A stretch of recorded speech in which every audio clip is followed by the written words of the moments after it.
गार्डनिंगमध्ये जर तुम्ही बिगिनर असाल, तुम्हाला झाडांबद्दल फार काही माहिती नाही आहे किंवा तुमचं जर ट्रॅव्हल खूप जास्त होतं आहे, पण तुम्हाला झाडांची आवड तर आहे आणि तुम्हाला अशी झाडं लावायची आहेत की ज्याच्याकडे फार लक्ष द्यावं लागणार नाही, एकदा घरी आणली की सारखं खत पाणी द्यावं लागणार नाही, तर असे 8 प्लांट्स मी तुम्हाला आज सांगणार आहे की जे कमी पाण्यात आणि छोट्या जागेतसुद्धा म्हणजे छोट्या बाल्कनीतसुद्धा खूप चांगली ग्रो होतात.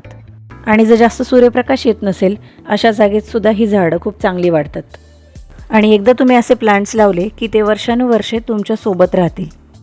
आपल्याकडे कोणतीही झाडं नसली, कोणतेही प्लांट्स नसले, पण तुळस ही सगळ्यांच्या घरात असते. त्याच्यामुळे तुळस मी या प्लांट्समध्ये कन्सिडर केलेली नाही आहे. तुळस सोडून मी बाकीचे 8 प्लांट सांगणार आहे. असा कमी मेंटेनन्स असलेला पहिला प्लांट आहे स्नेक प्लांट. बिगिनरसाठी हा प्लांट बेस्ट आहे. याचं कारण म्हणजे याला जास्त ऊन लागत नाही, पाणीसुद्धा याला खूप कमी द्यावं लागतं. 8-10 दिवसातून एकदा पाणी द्यायचं आणि ते पण आधी माती चेक करायची, मगच पाणी द्यायचं. तुम्ही हा प्लांट इनडोअरसुद्धा ठेवू शकता. फार काही लक्ष या प्लांटला द्यावं लागत नाही, खूप काळजी घ्यावी लागत नाही, त्याच्यामुळे बेस्ट आहे. पुढचा प्लांट आहे पोथोस म्हणजेच मनी प्लांट. मनी प्लांट बहुतेक लोकांच्या घरी असतो आणि मनी प्लांटची खासियत म्हणजे तो आपण पाण्यातसुद्धा ग्रो करू शकतो. म्हणजे त्याचं जे प्रपोगेशन आहे ते पाण्यातसुद्धा करू शकतो. खूप कडक ऊन मनी प्लांटला सहन नाही होत. इनडायरेक्ट सनलाईटमध्ये मनी प्लांट छान वाढतो. मनी प्लांट तुम्ही इनडोअर पण ठेवू शकता. जिथे थोडासा उजेड येत असेल अशा ठिकाणी ठेवलं तर मनी प्लांट चांगला वाढतो. कुंडीतली माती 1-2 इंच ड्राय झाली की मगच मनी प्लांटला पाणी द्यायचं. मनी प्लांटला आपण हँगिंग बास्केटमध्ये ठेवू शकतो किंवा एखाद्या भिंतीचा किंवा तारेचा आधार दिला तर त्याच्या आधाराने ते वेलीसारखं सुद्धा छान वाढतं. खूप कडक उन्हात मनी प्लांट ठेवायचं नाही, नाही तर मनी प्लांटची पानं जळतात. 3 नंबरचा प्लांट आहे तो म्हणजे झीझी प्लांट. झीझी प्लांटच्या 2 व्हरायटी येतात. एक म्हणजे रेग्युलर हिरव्या पानांचा आणि एकाची पानं थोडीशी डार्क काळ्या कलरची असतात. झीझी प्लांट कमी लाईटमध्ये सुद्धा खूप चांगला चालतो. ऑफिससाठी, घरासाठी खूप छान लुक येतो झीझी प्लांटमुळे. स्नेक प्लांटसारखंच जास्त पाणी या झाडाला आवडत नाही.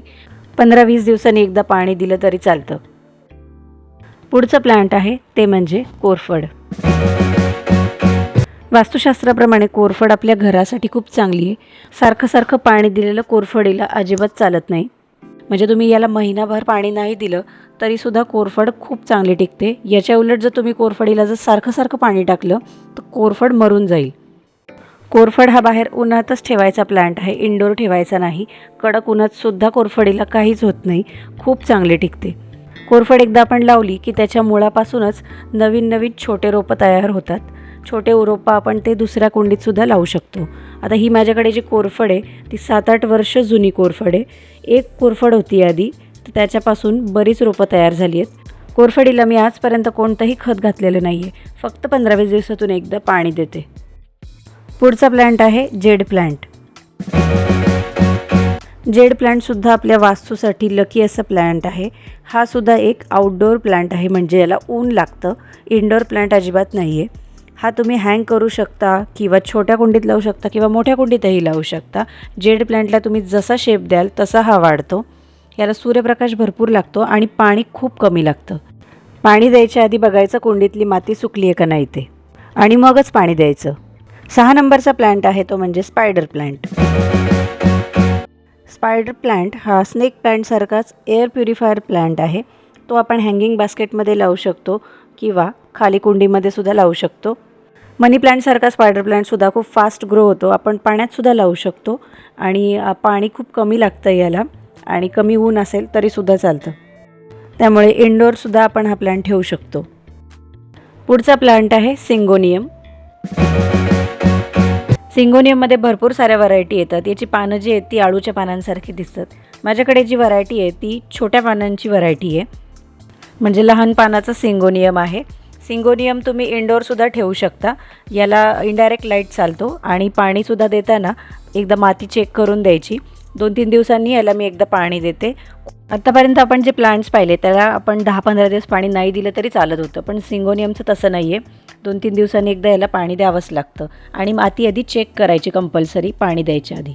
खूप कडक उन्हात सिंगोनियमला ठेवायचं नाही. जिथे दिवसभर उजेड येईल अशा ठिकाणी सिंगोनियम ठेवलं तरी चांगला वाढतो. शेवटचे प्लांट आहे ते म्हणजे एरिका पाम. एरिका प्लांटला कडक ऊन अजिबात सहन होत नाही आणि खूप पाणी पण एरिका पामला अजिबात चालत नाही. एरिका पामला खूप कमी पाणी लागतं. हे प्लांट जे आहे ते आपण जमिनीत पण लावू शकतो आणि कुंडीत पण लावू शकतो. जमिनीत जर लावलं तर खूप उंच वाढतं. एरिका पाम आपण इंडोर पण ठेवू शकतो. फक्त जिथे उजेड येईल दिवसभर अशा ठिकाणी एरिका पाम ठेवायचं. पाण्याचं प्रमाण जे योग्य असेल म्हणजे माती सुकल्यानंतरच पाणी द्यायचं. असं जर केलं तर हे खूप वर्ष टिकतं. आणि मातीसुद्धा पाण्याचा व्यवस्थित निचरा होणारी जर असेल, पाण्याचं प्रमाण जे योग्य असेल तर ही झाडं तुमच्याकडे वर्षानुवर्ष राहतील. मी जसं मगाशी सांगितलं तसं माझ्याकडे कोरफडीचं जे हे झाड आहे किंवा रोप आहे ते माझ्याकडे बऱ्याच वर्षापासून आहे. साधारण 8 वर्ष झाले असतील. तुमच्याकडे असं कोणतं प्लांट आहे जे खूप वर्ष तुमच्यासोबत आहे, तुमच्या बाल्कनीत आहे, ते कमेंटमध्ये नक्की सांगा. आणि व्हिडिओ आवडला असेल तर व्हिडिओला एक लाईक नक्की करा.